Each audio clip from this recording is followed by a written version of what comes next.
আস্থার সদস্য, সে বাহিরে থেকে আসছে, যার কারণে আমরা তাকে জীবাণুমুক্ত করতেছি। তার হাতে আমরা স্প্রে করতেছি, স্প্রে করে আমরা জীবাণুমুক্ত করে তাকে অফিসের ভিতরে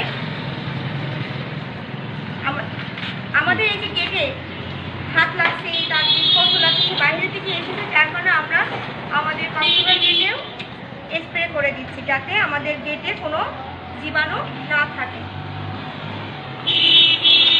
সিঁড়িতে ওঠার সময় হাত লাগছে, হাতে স্পর্শ লাগছে, যার কারণে আমরা সিঁড়িতেও স্প্রে করতেছি।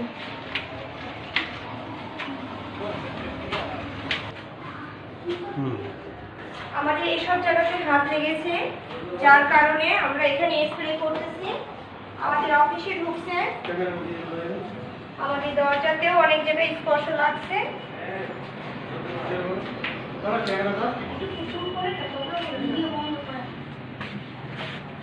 আমাদের দরজাতে এখানেও স্প্রে করতে হবে, কারণ সে দরজাতে ঢোকার সময় তার হাতে স্পর্শ এতে লাগছে। আমরা ভিতরের দিকেও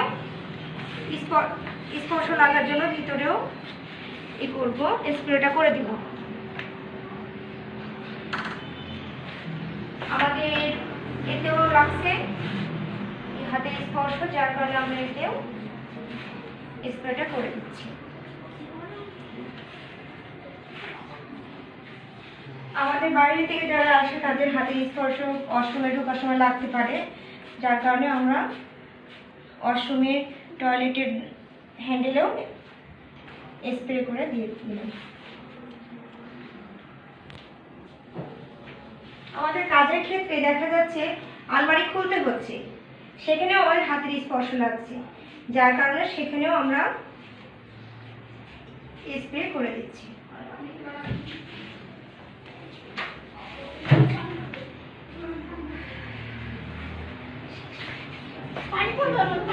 আমরা তাহলে এইভাবে বাইরে থেকে কেউ আসলে তাকে আগে আমরা ব্লিচিং পাউডারের পানি মিশ্রিত দিয়ে স্প্রে করে নিব, এবং সিঁড়িতে যখন উঠবে যেসব জায়গাতে আমাদের হাতের স্পর্শ লাগবে সকল জায়গায় আমরা স্প্রে দিয়ে জীবাণুমুক্ত করে দেব, যাতে আমাদের ভাইরাস বাইরে থেকে ভিতরে না আসে, আমাদের শরীরের ভিতরে ভাইরাসটা প্রবেশ করতে না পারে। ধন্যবাদ সবাইকে।